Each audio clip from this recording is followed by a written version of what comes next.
Los desastres naturales están cambiando literalmente ante nuestros ojos, adquiriendo características cada vez más inusuales y difíciles de predecir, lo que demuestran claramente los acontecimientos de la semana pasada. Aunque hasta hace poco estos cambios rara vez se convertían en tema de debate, ahora esta tendencia se ha vuelto tan evidente que los especialistas ya no pueden ignorarla. Sin embargo, incluso al comentar lo que está ocurriendo, muchos de ellos evitan o directamente no tienen en cuenta el factor que contribuye de manera significativa a la formación de estas anomalías. ¿Qué factor es este? Lo descubrirán a continuación en este episodio. Oriente Medio. A finales de marzo, los países de Oriente Medio quedaron bajo el impacto de tormentas extremas. Según los expertos, estas condiciones meteorológicas son más propias del tornado Alley en Estados Unidos y totalmente inusuales para una región dominada por un clima desértico árido. El sistema tormentoso azotó Qatar a partir del 23 de marzo, trayendo fuertes lluvias, viento y granizo a la región. En la ciudad de Ras Laffan, donde se encuentra el mayor complejo de producción de gas licuado del mundo, en solo 3 días cayó más de la cantidad anual de precipitaciones. Las lluvias torrenciales también afectaron a otras regiones, provocando inundaciones a gran escala en zonas residenciales y el bloqueo de las principales arterias de transporte del país. Para hacer frente a las consecuencias del temporal, se desplegó una operación de emergencia, durante la cual, en 68 horas de trabajo ininterrumpido, los servicios lograron bombear más de 480,000 metros cúbicos de agua de lluvia. Ese mismo día, el temporal también afectó a Arabia Saudita.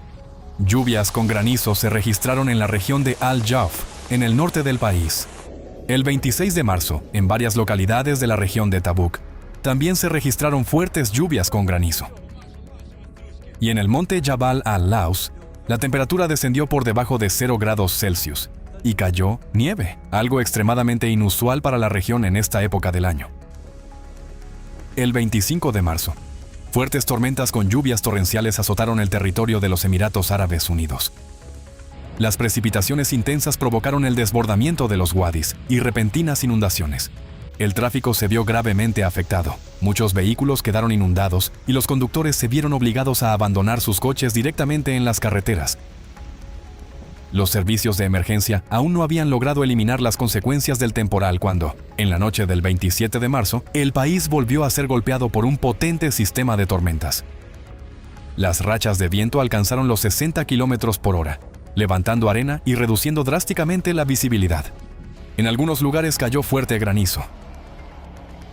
Las lluvias intensas estuvieron acompañadas de relámpagos continuos y estruendos de truenos. Según los residentes locales, los destellos iluminaron el cielo durante más de 2 horas seguidas. El mal tiempo provocó retrasos en los vuelos, y en grandes ciudades como Dubái, Sharjah y Abu Dhabi, las carreteras y los pasos subterráneos quedaron inundados. En Omán, las fuertes lluvias estuvieron acompañadas de tormentas eléctricas, granizo y viento racheado. Los cauces secos de los ríos se llenaron rápidamente de agua, provocando inundaciones repentinas. Se vieron interrumpidos los servicios de comunicación, así como el suministro de electricidad y agua. La provincia más afectada fue Musandam, donde los servicios de emergencia recibieron más de 1,400 solicitudes para hacer frente a las consecuencias del mal tiempo.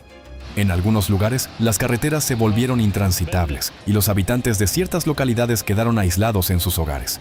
Las autoridades anunciaron el paso al trabajo remoto en la mayoría de las provincias. Para alojar a los residentes evacuados, se abrieron 161 centros en todo el país. El temporal se cobró la vida de al menos 12 personas. En Yemen, el fenómeno comenzó el 27 de marzo, provocando inundaciones a gran escala. Las rápidas corrientes de agua y lodo inundaron zonas residenciales y dañaron cientos de viviendas. Más de 1,000 familias se quedaron sin hogar. Muchas carreteras quedaron inundadas o bloqueadas por piedras. En Adén, la capital provisional del país, el tráfico en las principales calles quedó paralizado durante varias horas. La situación más grave se registró en la provincia de Taiz, donde las inundaciones anegaron varias aldeas. Los flujos de lodo dañaron la histórica mezquita Al-Gharafi, uno de los principales monumentos religiosos y culturales de la región. También quedaron destruidas amplias zonas agrícolas y murió una gran cantidad de ganado. Las labores de rescate se llevaron a cabo en condiciones extremadamente difíciles debido a las continuas lluvias y a la infraestructura dañada. En algunas zonas era complicado acceder por la fuerte corriente y el alto nivel del agua. El desastre se cobró la vida de al menos 17 personas, mientras que otras 5 siguen desaparecidas. Europa. Una ola de aire polar que cubrió Francia el 26 de marzo provocó el regreso del tiempo invernal. Se registraron nevadas a bajas altitudes en los montes Vosgos y en la isla de Córcega. Como resultado, se produjeron serias dificultades en las carreteras. Camiones quedaron bloqueados en tramos helados. En la ciudad de Segur, en el departamento de Aveirón, debido al hielo se formó un atasco de varios kilómetros. Y en el norte del país, a causa de la gran cantidad de granizo, un camión se estrelló contra la valla de una vivienda. En la localidad de Hauteville-Lomp, en el departamento de Ain, cayeron 10 centímetros de nieve. Y el espesor máximo del manto nivoso alcanzó los 20 centímetros en una estación de esquí en la región de Saboya. En la noche del 27 de marzo, el principal impacto se produjo en los viñedos del departamento de Indre y Loira, donde la temperatura descendió hasta menos 3 grados Celsius. Para minimizar los daños a la cosecha, los agricultores de las zonas vitivinícolas utilizaron durante toda la noche torres térmicas, velas y hogueras de humo. Esta ola de aire polar frío provocó la formación del ciclón Débora. El 26 de marzo, este golpeó con fuerza explosiva la península de los Apeninos. En la región de Friuli-Venecia Julia, el viento alcanzó velocidades extraordinarias no solo en las montañas, donde las rachas llegaron a 216 km por hora, sino también en la costa y en las zonas bajas. El temporal provocó la caída de árboles y postes, así como cortes en las líneas eléctricas. En la ciudad de Génova, debido al viento, los aviones no podían aterrizar y fueron desviados a otros aeropuertos.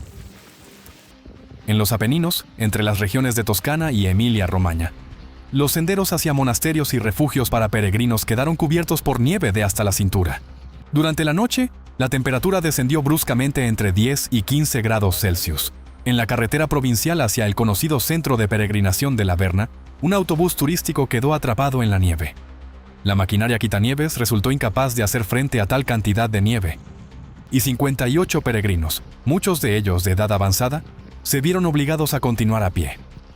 En el territorio de la Verna, la nieve caía en forma de finos cristales de hielo, lo que indica temperaturas muy bajas en las capas donde se formó. Y en las piedras y rocas de los patios del monasterio, se formaron largas estalactitas de hielo. Nápoles y las ciudades costeras fueron repentinamente golpeadas por el frío, el viento y la lluvia con nieve. En Roma, la temperatura diurna no superó los más 6 grados Celsius, algo más propio de mediados de enero y totalmente inusual para finales de marzo. La ciudad fue azotada por fuertes tormentas con lluvias torrenciales y granizo. En la carretera estatal E45, debido a la nevada, un camión volcó, lo que provocó el cierre de la vía en dirección norte. En la zona del municipio de Verghereto, en la ciudad de Avezzano, situada a unos 700 metros sobre el nivel del mar, se desató una fuerte ventisca, con una temperatura de más 4 grados Celsius. En marzo, a esa altitud, normalmente llueve y la nieve cae mucho más arriba, en las cumbres, por lo que lo ocurrido aquí es extremadamente inusual. El día 27, en los Alpes, en el observatorio Capanna Regina Margherita, se registró una temperatura récord para marzo de menos 29,7 grados Celsius. Pero debido al fuerte viento, con rachas de más de 140 km por hora, la sensación térmica alcanzó un extremo de menos 56,5 grados Celsius. En Croacia, el ciclón Débora trajo intensas nevadas y vientos huracanados, cuyas rachas en la costa alcanzaron los 150 km por hora. En un solo día, los bomberos realizaron alrededor de 900 salidas en todo el país. Despejaron carreteras de árboles caídos y ayudaron a restaurar edificios dañados. El 27 de marzo, en la capital del país, Zagreb, debido a los vientos huracanados de hasta 120 km por hora, se suspendieron las clases en las escuelas. El viento derribó árboles, resultaron dañados más de 150 vehículos y más de 50 tejados. También sufrió graves daños un pabellón de baloncesto. Debido a la nieve y al fuerte viento, se interrumpió la comunicación de transporte entre las regiones interiores del país y la costa. Se cerraron rutas clave, incluidos tramos de las autopistas A6 y A1 en las zonas montañosas de Gorsky Kotar y Lika. El mal tiempo provocó el cierre temporal del puente que conecta el continente con la isla de Krk, así como la suspensión de numerosos servicios de ferry y catamarán en Dalmacia, la parte sur de la costa croata. Al mismo tiempo, en Bosnia y Herzegovina, el ciclón Débora llegó acompañado de granizo y tormentas eléctricas. En la ciudad de Mostar, en la ciudad costera de Neum, en el centro de peregrinación de Medjugorje, así como en las zonas de Široki Brijeg y Grude, las calles quedaron cubiertas de granizo en cuestión de minutos, y el tráfico quedó completamente bloqueado debido a las carreteras resbaladizas y la visibilidad nula. Para la tarde del 27 de marzo, el temporal provocó un apagón a gran escala. Alrededor de 50.000 consumidores en el cantón de Una Sana se quedaron sin electricidad. La situación más crítica se registró en el centro administrativo de Bihać y en la ciudad de Kasin, bajo el peso de la nieve húmeda y la caída de árboles. Los cables se rompían, lo que provocaba el colapso de postes de hormigón y metal de las líneas eléctricas. El 29 de marzo, en el monte Vlasic, un popular centro de esquí, comenzó una intensa nevada. La altura de los ventisqueros superó 1 metro, lo que dificultó el acceso a las localidades turísticas. En Rumanía, en la carretera de alta montaña transalpina, en el distrito de Gorj, el viento alcanzó los 120 km por hora y el espesor de la nieve superó los 35 centímetros. En el lago Valia, en el distrito de Argeș, la nieve superó el 1,5 metros. Y en el distrito de Valsea, en el pico Román, donde se encuentra una estación de esquí, la altura de los ventisqueros alcanzó los 3 metros. Durante el día 28 de marzo, el temporal se desplazó hacia el sur, en el distrito de Teleorman, en el pueblo de Cernetu. Los residentes fueron testigos de un mini tornado.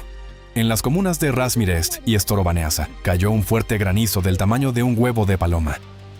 En el pueblo de Marsanest, el viento arrancó el techo de una vivienda y destruyó paneles solares, y en varias comunas del distrito las lluvias provocaron inundaciones en casas y patios.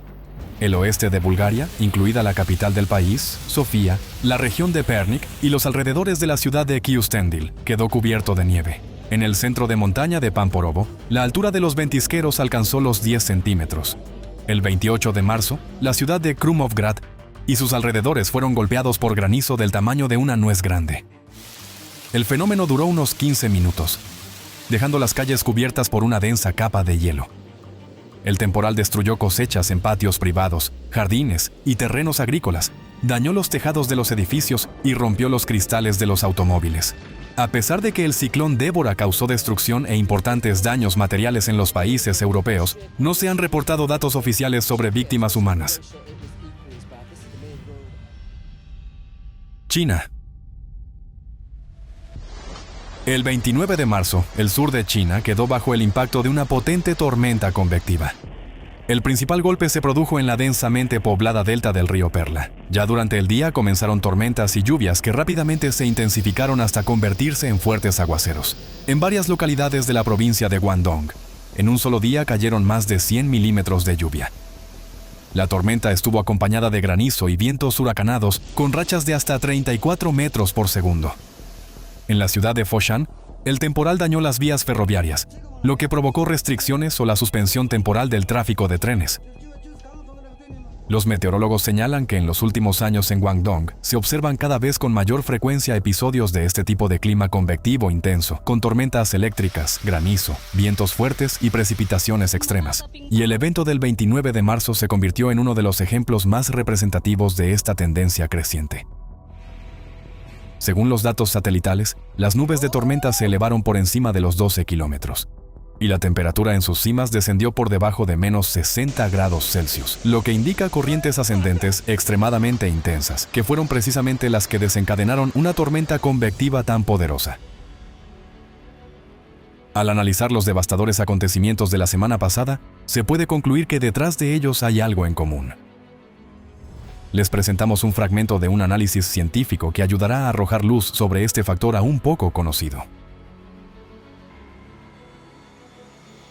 Estos desastres naturales ocurren en distintas partes del mundo, pero el sistema climático los conecta a través de un único proceso común: el calentamiento anómalo del océano. Es el océano anormalmente calentado el que transfiere cada vez más energía y humedad en exceso a la atmósfera. A partir de este excedente de calor y humedad comienzan a formarse tormentas, lluvias torrenciales y olas de calor y de frío extremo. Sin embargo, es importante comprender que el océano no se calienta ni interactúa con la atmósfera en condiciones estériles. Este delicado sistema ya ha sido alterado por otro factor de origen antropogénico: los micro y nanoplásticos. Al contaminar tanto el océano como la atmósfera, interfieren en los procesos de intercambio de calor, intercambio de gases, formación de nubes y en el ciclo hidrológico. Como resultado, nos enfrentamos a un nuevo tipo de crisis combinada.